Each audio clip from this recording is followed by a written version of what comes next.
एक माता पिता के जीवन की सबसे दुखद घड़ी वही होती है जब वो अपनी बेटी को विदा करता है।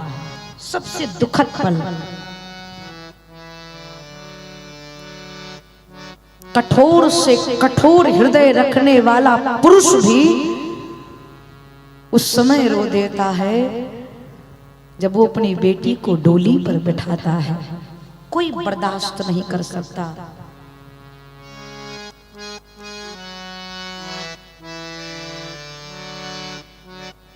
यूपी में एक स्थान है रायबरेली।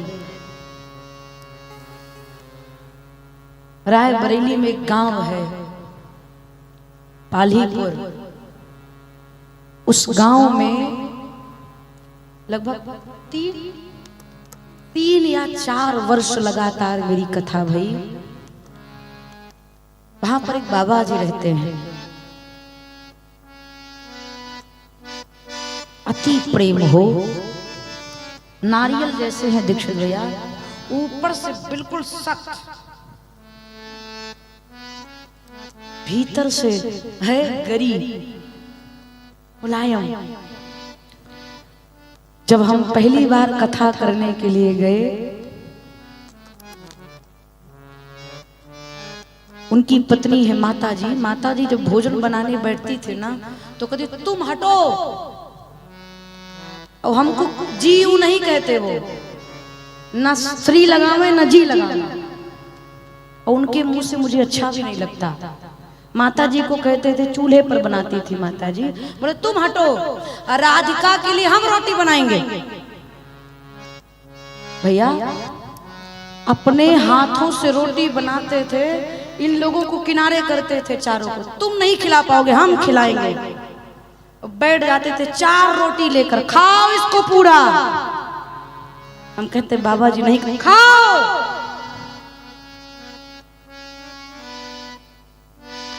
अगर कहते बाबा नहीं खा पाए, खाओ इसको, खत्म करके उठो। अद्भुत प्रेम हो। और आपको बताएं, जब पहली बार मैं कथा करके उस गांव से विदाई ली तो हमारे बाबा जी 2 दिन तक भोजन नहीं किए, इस वियोग में कि मेरी बिटिया यहाँ से चली गई। ये क्या है? ये प्रेम है। और आपको बताएं भैया, उनकी इकलौती बेटी, मुझे सूचना मिली, उनकी इकलौती बेटी जब विवाह के बाद विदा होने लगी तो पिताजी का, बाबा जी का हाथ पकड़ करके रोने लगी। बाबा जी ने कहा ससुराल जारी काहे रो रही, जाओ। उस समय वो नहीं रोए जिस समय बिटिया को विदा किए, लेकिन जब बहन जी विदा हो गई तब घर के पीछे जा करके गमछे से मुंह ढक करके फूट फूट करके रो रहे थे। एक पिता की यही दशा होती है, वो बेटी के सामने नहीं रोता, लेकिन जब बेटी को विदा करता है तब जी भर के रोता है कि किसे बुलाऊंगा, किसे आवाज दूंगा, किसे पुकारूंगा। क्यों? आज ही घनश्याम भैया कह रहे थे, दीदी भैया की भी एक बेटी है छोटी सी, अभी यही थी, बोली दीदी जब मैं अपनी बेटी को डांट देता हूँ तो उसकी मोटी मोटी में ऐसे, मोटी मोटी आंखों में ऐसे आंसू भर जाते हैं कि मैं अपने आप पिघल जाता हूँ कि मैंने क्यों डांट दिया। ये प्रेम है।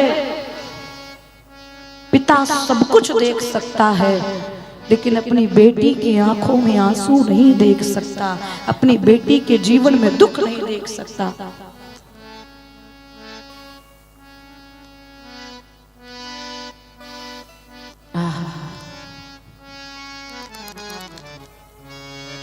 बाल्याकाल से जैसे जैसे बिटिया बड़ी होने लगती है, पिता की चिंता भी बढ़ती चली जाती है।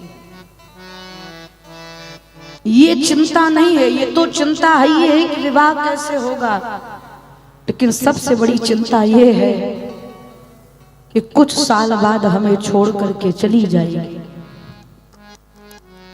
जनक जी मन ही मन में सोचते हैं, विधाता आपने ऐसा नियम क्यों बनाया कि जो बेटी पिता की गोद में खेल कूद कर बड़ी रही हो, उसी बेटी का हाथ पकड़ करके पिता अपने आंगन से दूसरे के घर भेजता है। ये विधाता का कैसा नियम है।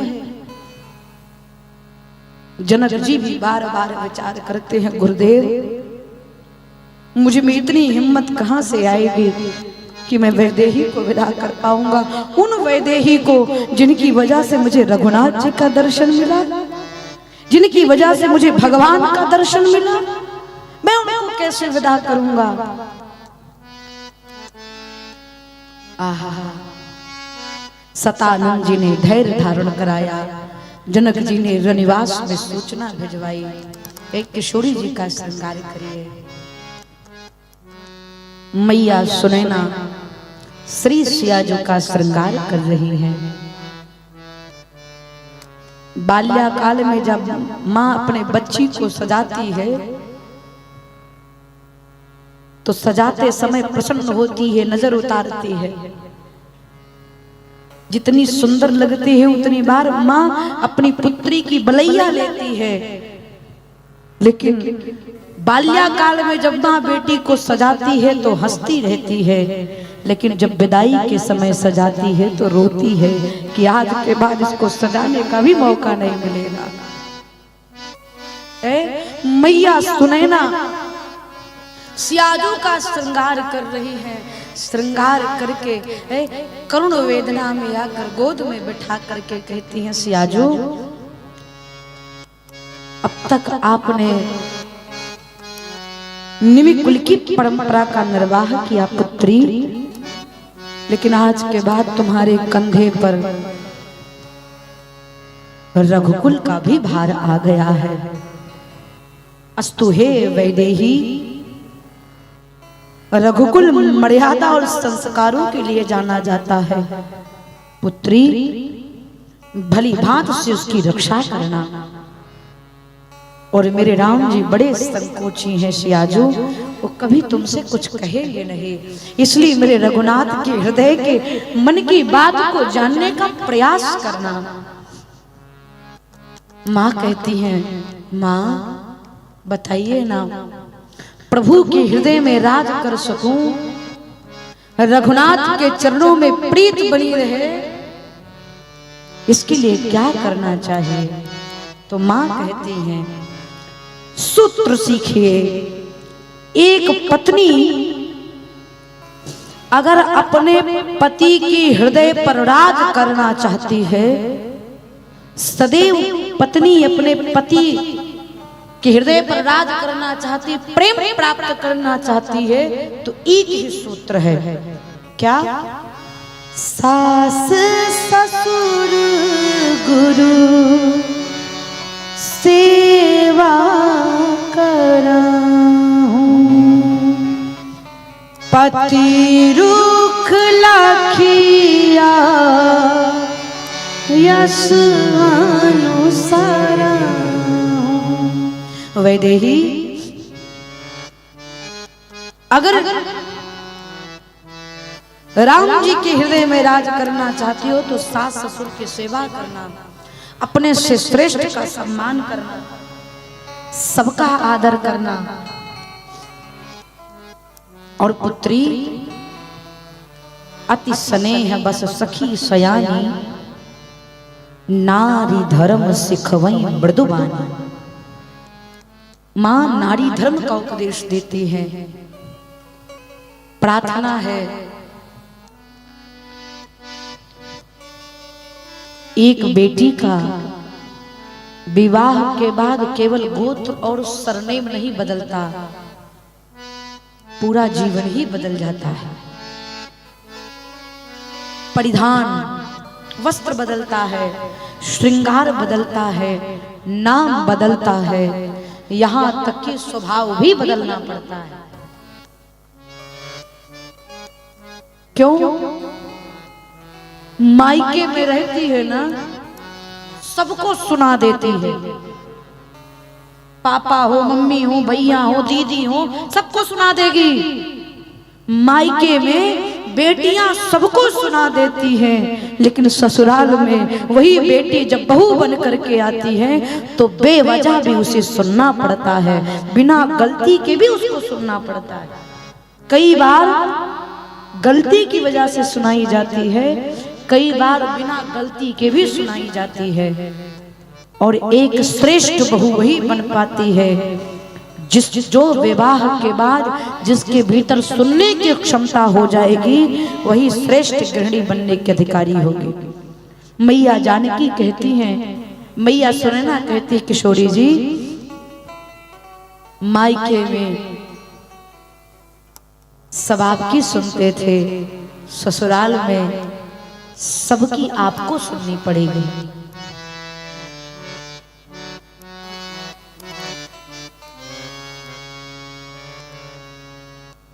इसलिए अपनी बेटियों को सुनने की, सहने की क्षमता अभी से प्रदान करिए, नहीं तो कल जब सुनने और सहने की क्षमता खत्म हो जाएगी तो बिटिया का गृहस्थ जीवन अच्छे से चलने वाला नहीं है। मैया सुनैना उपदेश देती हैं, बेटी सबका ख्याल रखना, सबको खिलाकर खाना, सबका सम्मान करना, आदर करना। सिया जो कहती है, माँ जाने से पहले एक बार पिताजी का दर्शन करना चाहती हूँ। जनक जी को सूचना मिली,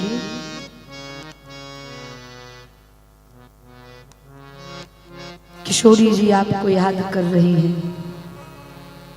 जनक जी ज्ञानी बनकर जाए, ज्ञानी बनकर जा रहे हैं कि मुझे जताना नहीं है सियाजू को कि मैं उनके वियोग में कितना तड़प रहा हूं। कठोर बन करके गए, अपने आप को कठोर बना करके जैसे रनिवास में प्रवेश किए। बाबा कहते हैं, सिए बिलो की, यहां जनक जी की धीरता भागी। जैसे जानकी जी को देखा, जो धैर्य लेकर के बाहर से भीतर आए थे ना, सिया जी को देखते ही सारी धीरता समाप्त हो गई। रहे कहावत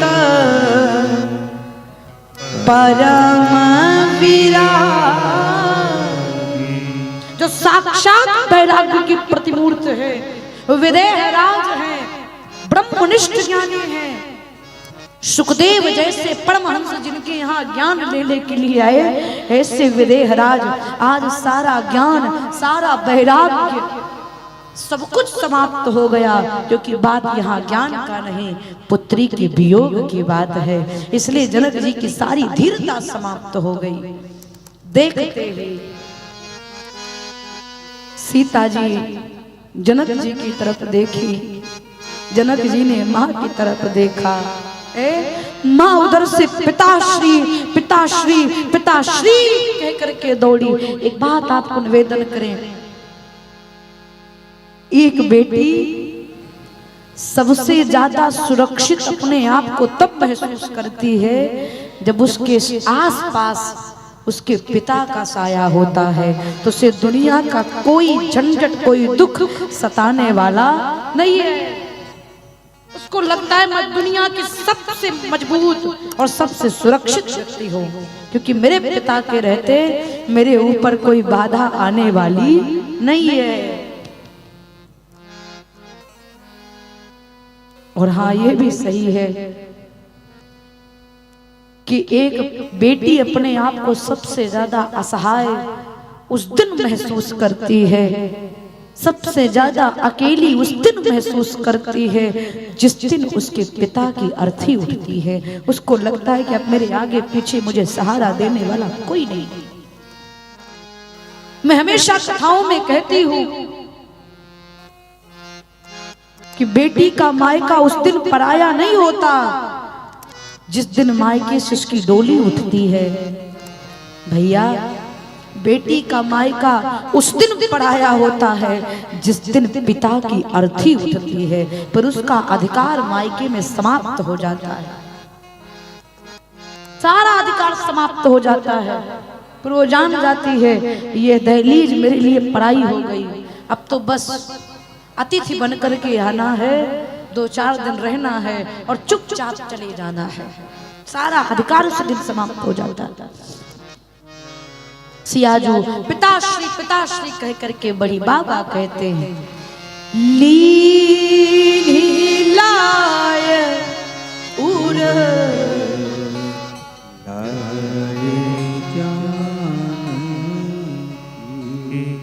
मिट्टी महामर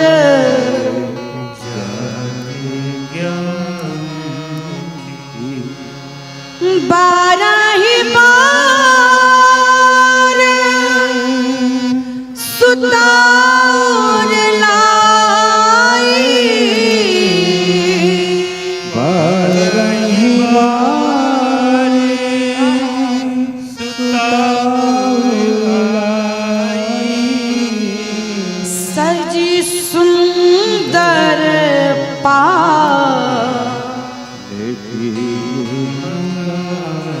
श्री किशोरी जी को जनक जी बार बार हृदय से लगाते हैं। और आपको बताऊं, मिट्टी महामर्यादा ज्ञान की सारी मर्यादा भूल गए, सारा नियम भूल गए। जनक जी ने सीता जी को लगाया है। सुनैना मैया कहते महाराज धैर्य धारण करिए।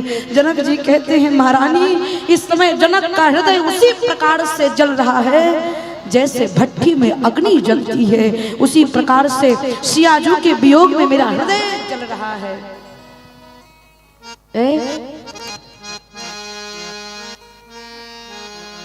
पूरी मिथिला में मानो करुणा ने आकर डेरा डाल दिया।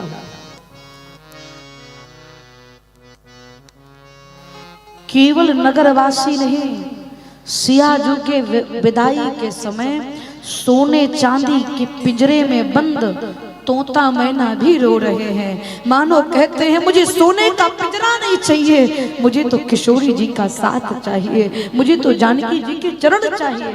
ये सोने का पिंजरा मुझे अच्छा नहीं लग रहा है। सब फड़फड़ा रहे हैं, तड़प रहे हैं। बाबा यहाँ दर्शन करते हैं।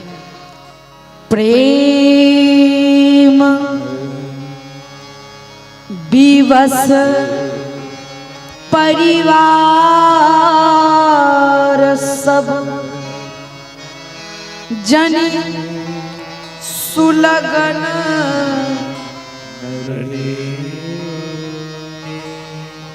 कुंवर चढ़ाई पाल की सुमेरे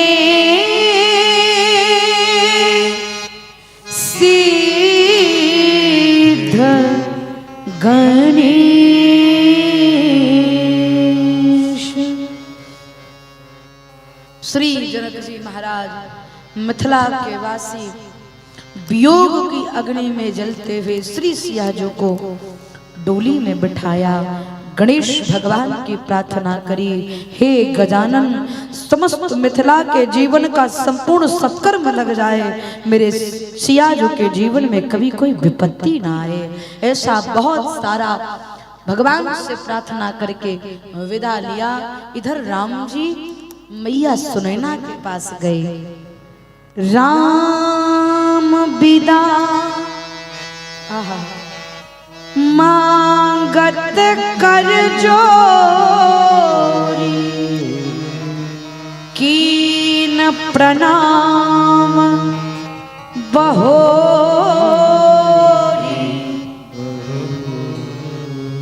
राम जी मैया सुनैना के पास गए, हाथ जोड़कर प्रणाम किए। मां, अपने राम को विदा करो मां। है सुनैना मैया कहती है राघव, जिन आंखों ने आपको आते देखा है वो आंखें अब आपको जाते हुए नहीं देखना चाहती।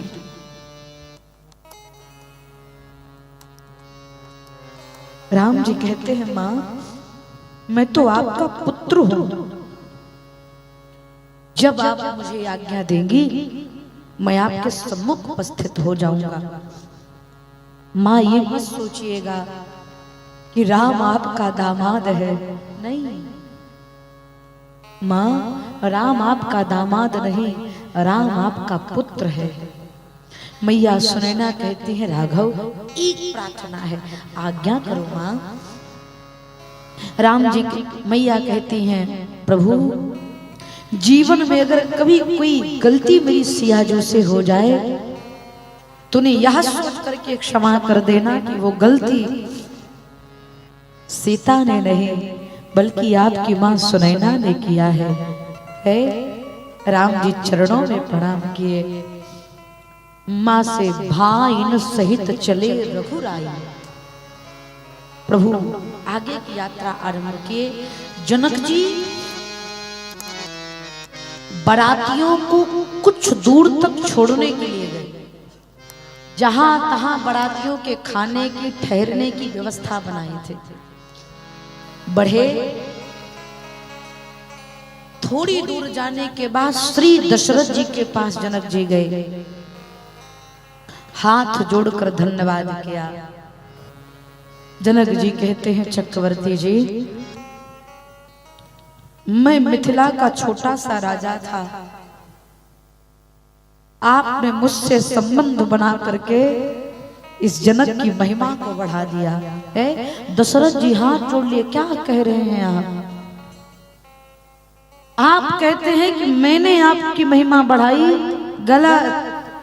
विदेहराज महिमा तो आपने इस दशरथ की बढ़ा दी, महिमा ही नहीं आपने तो दशरथ के जीवन को ही संवार दिया। दशरथ के जीवन में भगवान थे पर भक्ति नहीं थी। आज आपने अपने झोली से भक्ति को निकाल करके दशरथ की झोली में डाल दिया। आज दशरथ के झोली में भक्ति और भगवान दोनों है। इस ब्रह्मांड में दशरथ से ज्यादा धनवान कोई और नहीं है।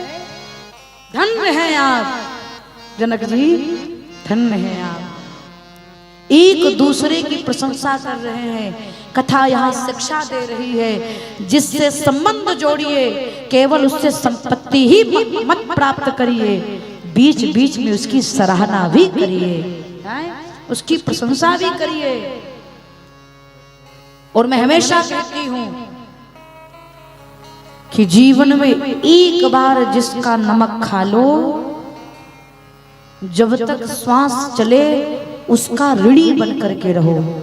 घनश्याम बाबू, जीवन में किसी के पैसे की चाय पिया जाए ना तो तनिक विचार करके प्रेम भैया पिया जाए, क्यों?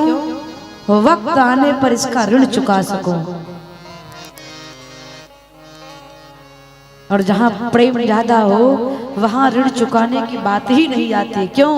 ऋणी बना रहूंगा तो प्रेम भी बना रहेगा, इसलिए ऋण चुकाने की बात ही नहीं है। और दूसरा विषय, दो स्थान पे जाइए तो भोजन की कदापि ना तो निंदा करिए ना तो भोजन का अपमान करिए। दो स्थान, पहला बिटिया के विवाह में, दूसरा यज्ञ में। पहला बेटी के विवाह में, किसी बिटिया के विवाह में जब जाइए उत्तरा, किसी बिटिया के विवाह में जब जाओ बेटा, तो अगर 100 रुपया का भोजन किए हो आपके हिसाब से, 100 रुपया पर प्लेट भोजन आप किए हैं, तो लिफाफे में 500 दे करके आइए। जितना खाइए ठीक डबल दे करके आइए। और एक बात, दूसरा यज्ञ में, कथा में जाइए, भंडारे का जब भोजन लीजिए तो उतना ही लीजिए जितना खा सकिए, क्योंकि शास्त्र कहता है अन्न का कण और संत का क्षण कभी बर्बाद नहीं करना चाहिए। जो अन्न का अपमान करता है उसे संसार में भी कहीं सुख मिलने वाला नहीं है। प्लेट में उतना लीजिए जितना भीतर जा सके।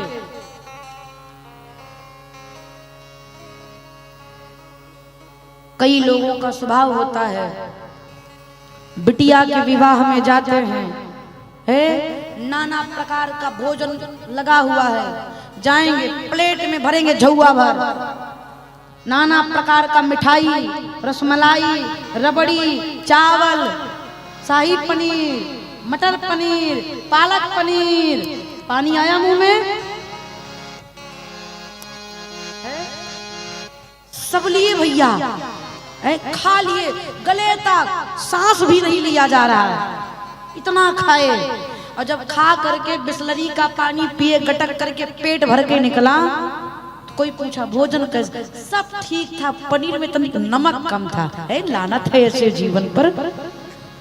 गले तक खाने के बाद निंदा कर रहे हो, सावधान। मैं संकेत करना चाहूंगी, अस्तु व्यासपीठ से प्रार्थना करना चाहूंगी, किसी बिटिया के विवाह में जब भोजन करने जाइए, अगर खराब बना भी है तो निंदा मत करिए। क्यों? क्योंकि जिस भोजन की आप बुराई कर रहे हैं, उस भोजन को बनाने में एक बेटी के पिता के संपूर्ण जीवन की कमाई लगी है। उसकी बुराई कदाप मत करिए, खूब प्रशंसा करिए। क्या अद्भुत व्यवस्था बनी है।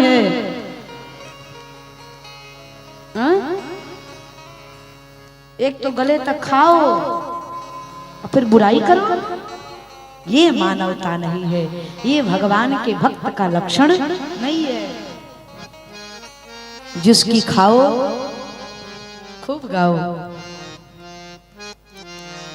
हाँ, जनक जी दशरथ जी की प्रशंसा करते हैं, दशरथ जी जनक जी की प्रशंसा करते। तदुपरांत जनक जी महाराज दशरथ जी से कहते हैं, महाराज आपकी आज्ञा हो तो एक बार राम जी का दर्शन कर लूं। अवश्य। जनक जी राम जी के पास गए, जनक जी हाथ जोड़ करके कहते हैं, प्रभु श्री राम के चरणों में जनक का प्रणाम स्वीकार हो। राम जी कहते हैं, पिताश्री क्या कर रहे हैं आप? मैं आपका दामाद हूं, आप मेरे ससुर हैं, और दामाद ससुर बाद में बने, पहले तो आप मेरे पिता हैं, मैं आपका पुत्र हूं। और एक पिता अपने पुत्र को प्रणाम नहीं करता। जनक जी कहते हैं, राम आज यहां पर एक ससुर अपने दामाद को नहीं, एक पिता अपने पुत्र को नहीं, बल्कि एक भक्त अपने भगवान को प्रणाम कर रहा है। हाँ हाँ,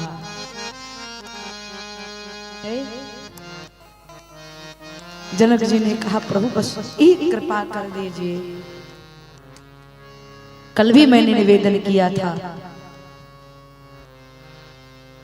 विश्वामित्र जी से जनक जी कहते हैं, इनहि बिलोकत